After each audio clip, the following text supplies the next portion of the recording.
Hi, I'm Jennifer Simmons with AIM, and welcome back to our weekly recap of what's happening at the State House in the 2023 session of the Indiana General Assembly. This was week 7 of a long legislative session. Jenna, maybe take us through committee highlights. What do municipal officials need to know about what happened in committee at the State House this week? Because that's where a lot of the action takes place. Yeah, thanks, Jennifer. This was the last week of committees for the first half of session. So there were some big committees that met this week, and one committee in particular that we wanted to keep our eye on was Senate Tax and Fiscal. There were a number of bills assigned to that committee that we wanted to see if they were going to get a hearing or if certain bills were going to move, and it really does just demonstrate how this process works. So one bill that didn't get assigned for a hearing was Senate Bill 220, which is the bill that dealt with eminent domain. And so because the committee deadline was this week, because it wasn't heard, that bill is dead, which is really great news for us. It would have added another compensation category when condemning property that would have resulted in increased costs, litigation, and delays for critical projects like roads and utilities. And so because that wasn't added to the calendar on Tuesday, that language isn't moving. It could reappear in some other bill during the second half of session, but we really appreciate Chairman Holdman hearing the concerns of us and other stakeholders. So by not putting that on the calendar is a big win for us. Mm-hmm.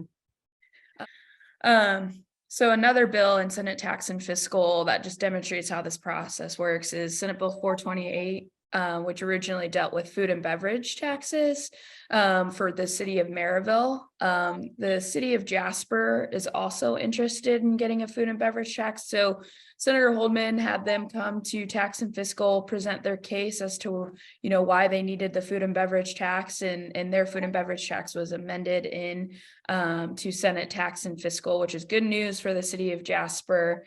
So Maryville and Jasper join now Columbia City with kind of language moving that would allow those municipalities to have a food and beverage. And I'd say looking toward the second half of session, we know that food and beverage is going to be a topic we want to talk to Chairman Thompson about.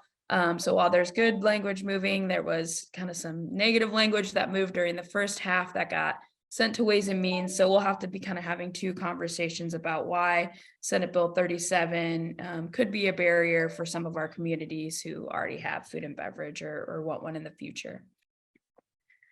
And then one other bill in Tax and Fiscal that I wanted to highlight, which again just demonstrates why this process, it's a good thing it's long, it's a good thing there's two halves. Senate Bill 325 is legislation dealing with the definition of what a homestead is. This comes in light of a tax court decision from earlier this summer. For decades, a homestead has been defined as one house, one garage, but Senate Bill 325 was amended in committee to change that definition to essentially residential property is now just 1 acre of your property. This could really have major property tax implications. So it's something that we'll work closely on with the Association of Indiana Counties, as we know this language is going to move. I do know that in conversations with Senator Buchanan and Senator Holdman, this bill is a work in progress. So I really wanted to highlight these 3 bills because it just demonstrates that because something didn't move out of committee doesn't mean it's dead. Because something was introduced doesn't mean that's going to be the final form, and that there is still opportunity to work on some of these first half issues during the second half of session. But other than that, other than Ways and Means, where they adopted some amendments to a significant amendment to the budget, it was pretty light on committees this week. And the budget has a number of provisions that we care about, which from READY to public health, we know will be a session-long conversation. Yeah, it does seem like this year that the budget does sort of involve us a little bit more, us being cities and towns, a little bit more than usual. I feel like there's just more provisions in there that are piquing our interest, maybe concerning us a little and making us happy. So it's Right. like a mixed bag. Yeah, so process wise, it was amended in second reading with an amendment from Chairman Thompson, who just basically updated the introduced version of the bill. And Mhm. then on second reading, there was another amendment added that impacts kind of ready funding for broadband. Mhm. So some of the big picture topics that we care about in the budget is deals with the opioid litigation and the Mhm. funding and how that's distributed to communities. Audits from State Board of Accounts is included in the budget. There will be an increased fee, just as they're experiencing kind of workload increases and inflation. This I don't think had been raised in a number of years. So that's in there. The additional funding, $500 million for Ready, which is great news. And then, as I mentioned, that public health language, it's not up to the amount the governor initially requested. Mhm. It's lower, and so we'll continue to work with the Department of Health and other stakeholders to really make the case for why public health funding is essential. And I was listening to the speaker's comments after session, and he even recognizes that this will be an ongoing negotiation on where we land on public health numbers. So mostly positive stuff in the budget for us, but a number of things we'll also just keep our eye on as the process evolves. Sure. And not to, belabor the point, I know we've got a long way to go on the budget, but you mentioned the public health issue.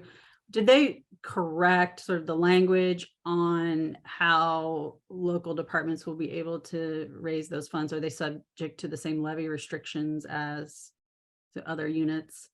Yeah, so that was really good news, and we were grateful that we were able to work with stakeholders on that. They did take Mhm. away the language that would have allowed public health to be outside the levy limits, which could Mhm. really cause some property tax tensions. I think working with Dr. Box and Senator Kenley, they recognized a need to fix that right away. So that is no longer in the budget, and we appreciate the Ames Legislative Committee weighing in on that and Mhm. giving us kind of clear guidance on how to handle that conversation. Yeah, that is good news. So by talking with the budget, we kind of got down into what was happening on the floor this week, but there was a lot more happening on the floor of the House and Senate this week. What were some of those things that you were most engaged with? I mean, of course, TIF. So maybe we start there. Yeah, I would say the House is really where we had to spend a lot of our time this week. House Bill 1085 is the TIF bill that we've talked about a couple weeks in a row.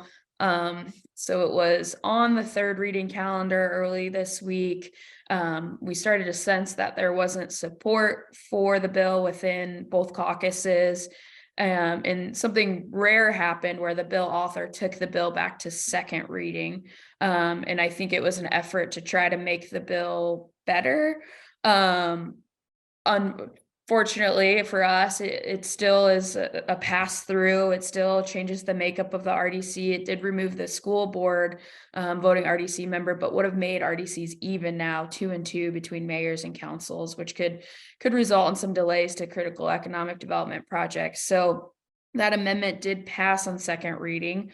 And then is now back on the third reading calendar. So process wise, the House has to be done on Monday with third reading bills. And so we'll know on Monday the kind of the fate of House Bill 1085.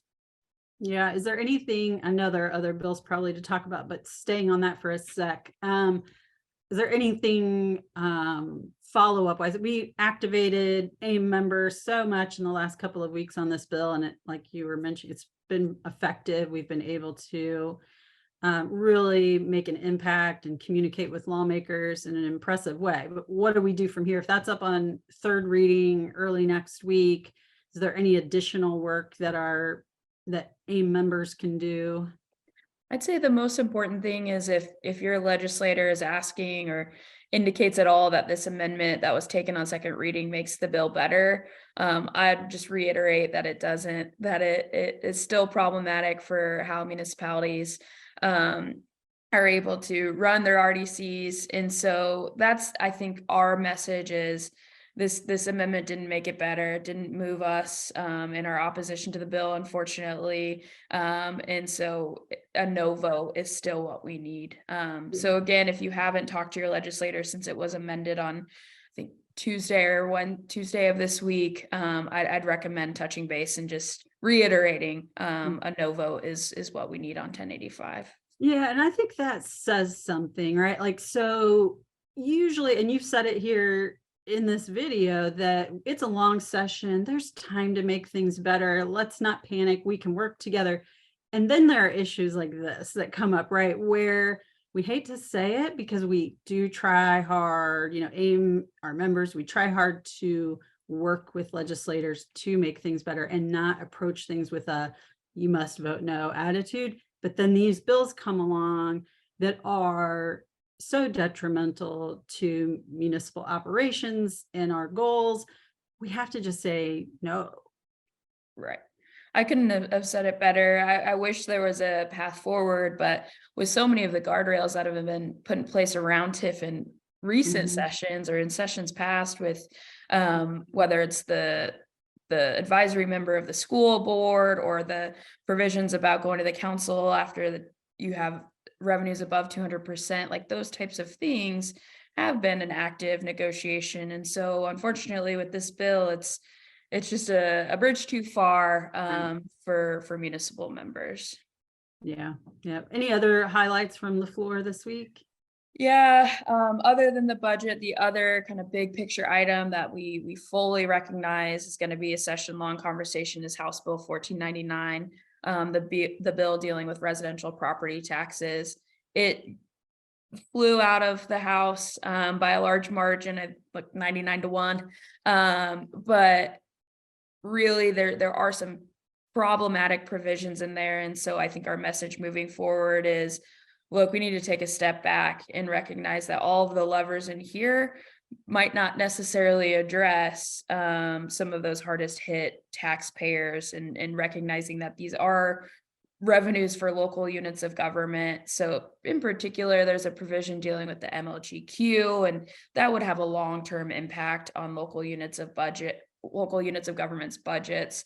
So even while it did pass overwhelmingly out of the House, it was a rare instance where Chairman Thompson admitted on the House floor that this bill is a work in progress, that we know we're going to have to keep working on it in the Senate. That he even said, I had some amendments to kind of change things up, but decided to wait as we negotiate with our counterparts over there.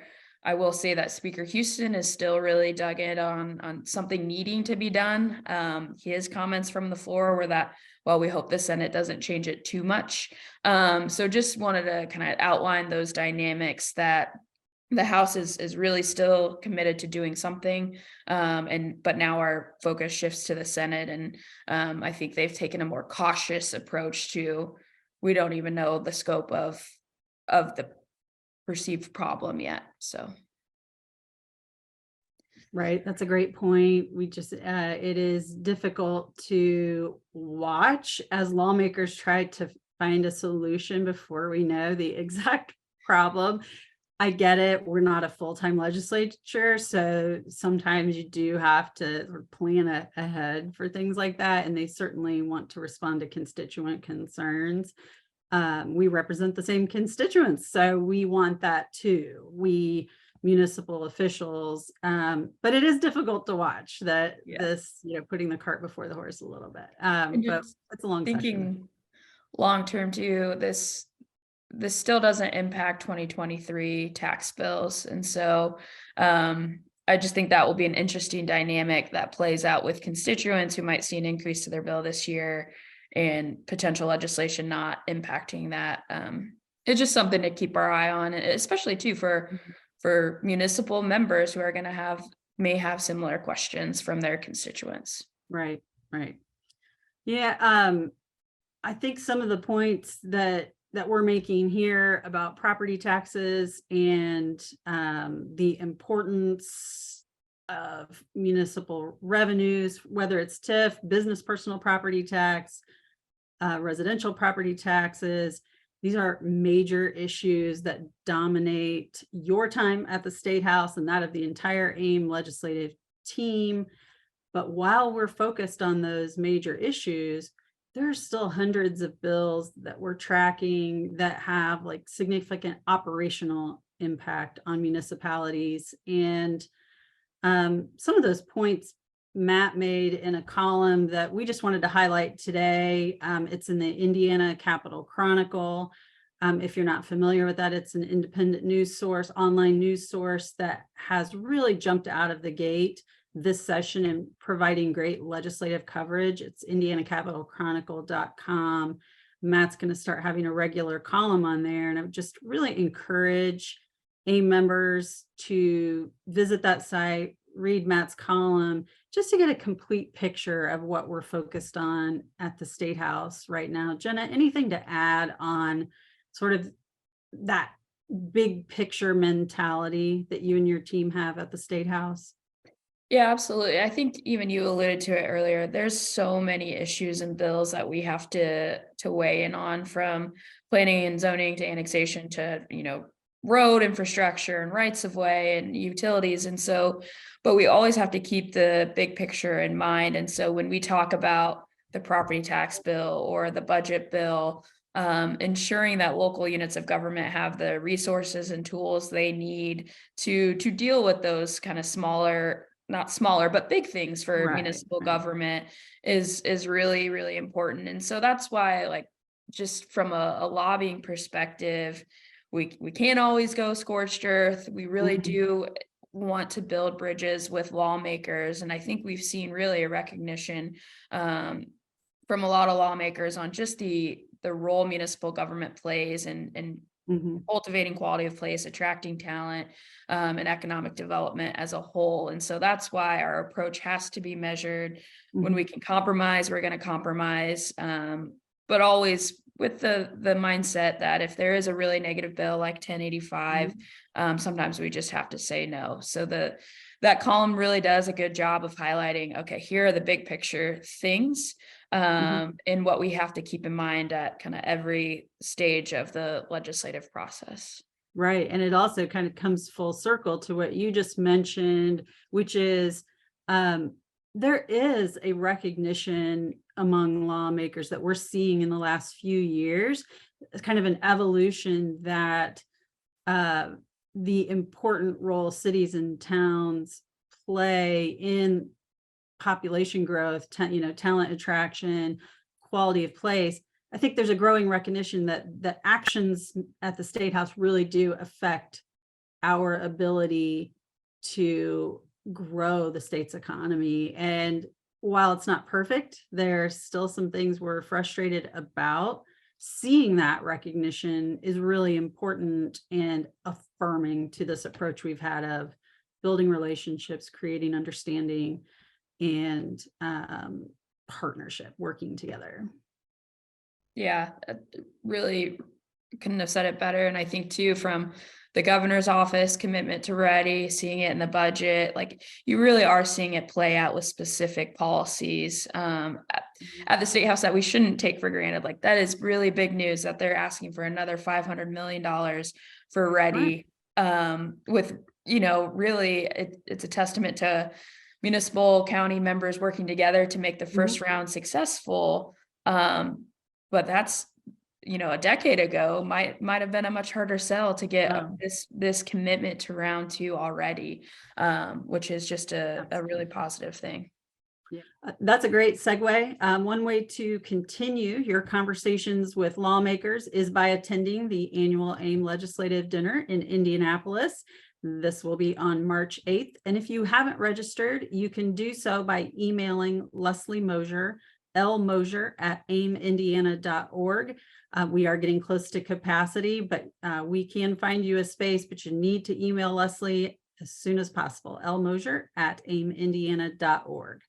Thanks, Jenna. Appreciate you being here. And as always, check out the bill tracking list at the bottom for more information on all the bills Jenna and her team are engaging on at the State House this week. Take care, and we'll see you next week.